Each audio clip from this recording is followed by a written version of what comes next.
Good morning, students. Let us again study lesson number 1, solid state, 12th class chemistry.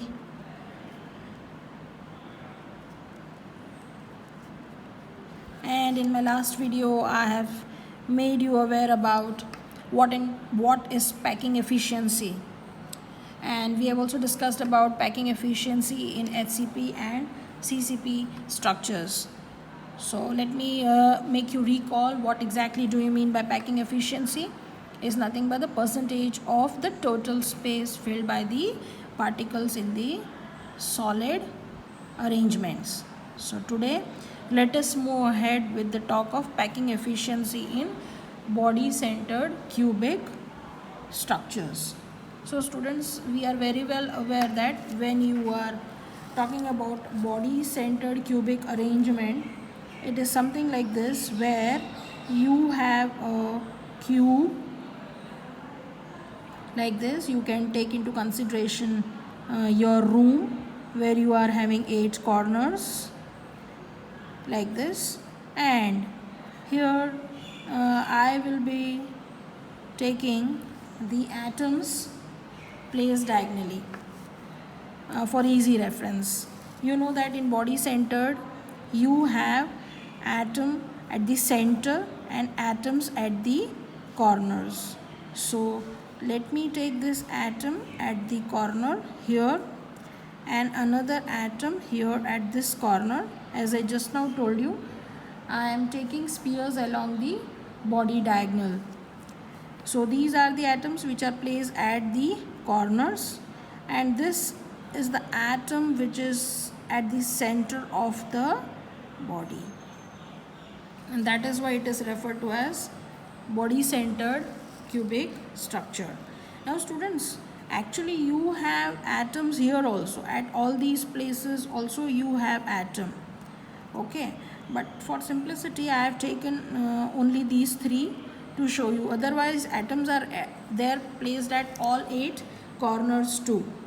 Let me name this for easy reference. Let me take this as A, B, C, D, then E, F and G and H.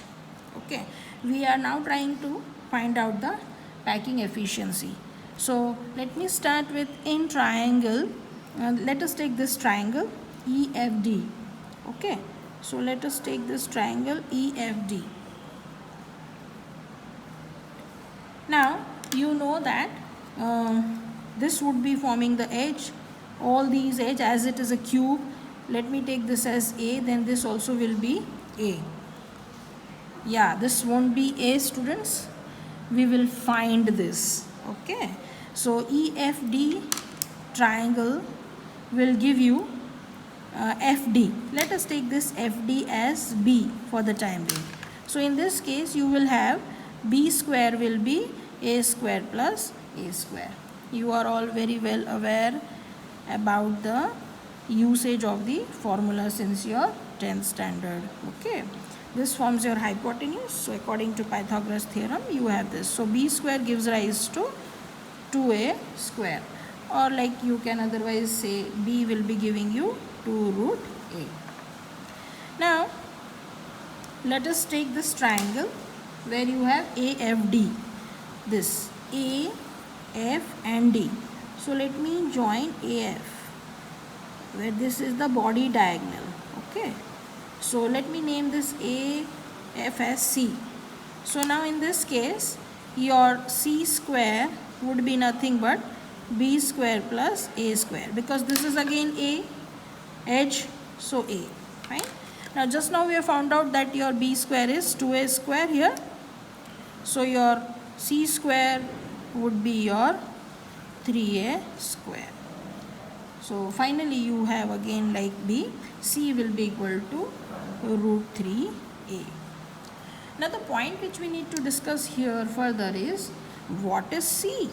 I showed you in the diagram here just. If you will see, this particular AF I referred as C.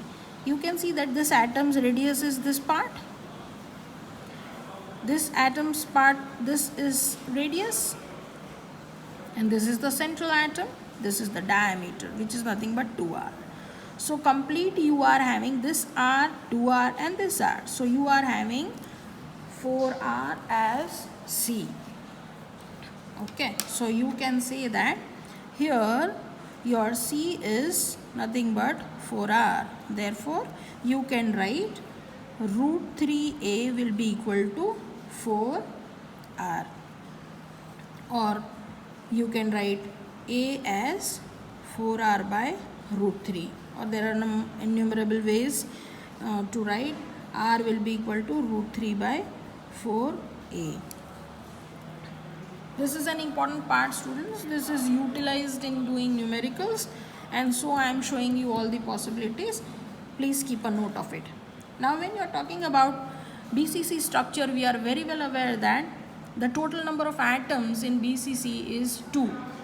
One which is placed exactly at the center, and one is obtained from the contribution of all 8 atoms which are placed at the corners. We know that at the corners atom contribution is 1/8. So you are having 8 atoms. 8 into 1/8 gives you total number of atom as 1, and at the center you are having 1. So in BCC you have 2 atoms on whole. So let us now take the volume of the particular number of atoms. So total number here, total number of atoms is equal to 2. Therefore volume will be equal to 2 into, spheres are having 4 by 3 pi r cube as the volume. Okay. Now here let us next discuss about the volume of the cube. Volume of cube. We have taken edge length as A. So length into breadth into height here in this case of cube would be A into A into A. So let us take volume of the cube as A cube. So here A cube is nothing but, you can see just now we have found out A as 4R by root 3. So let us take this as 4R by root 3 cube. So this is the volume of the cube. Now you must be wondering why madam is talking about all this. So let us keep in mind, students, that we are talking about packing efficiency. Now in my last video I have brought your notice about the formula for packing efficiency. So let us calculate. We have been doing all this to find out packing efficiency only. You see, what is the formula for packing efficiency? Packing efficiency is nothing but volume occupied by 2 spheres. Please take a note here, as it is a body centered, it is 2 spheres in unit cell divided by, you have the total volume of the unit cell. Total volume of unit cell into 100, as we are finding out the packing efficiency. So this would be into 100%. This is the formula to find out the packing efficiency. So now you must have got an idea why I was finding out the volume occupied by 2 spheres. So volume occupied by 2 spheres would be nothing but 2 into 4 by 3 pi r cube divided by, you are having total volume of unit cell as this, just now I have shown you here. So it is 4r by root 3 cube into 100%. So here 4 2s are 8 by 3, you are having pi r cube, and then you are having 4 4s are 16, 16 4s are 64 r cube, and divided by, you have root 3 into root 3 into root 3, so that becomes 3 root 3 into 100%. So students, if you will calculate this, you will get back 68%. So packing efficiency in case of your body centered cubic arrangement comes out to be 68%. Rest is the empty space. Now students, numericals related to what is A, what is R is asked in exams. So in my next coming videos I will be discussing videos too, and by the time I want you all to learn these formulas of R and A. It's well and good if you can imagine on spot this particular figure. Keep in mind the various formulas. Hope you have enjoyed the learning part. Thank you all. Have a nice day.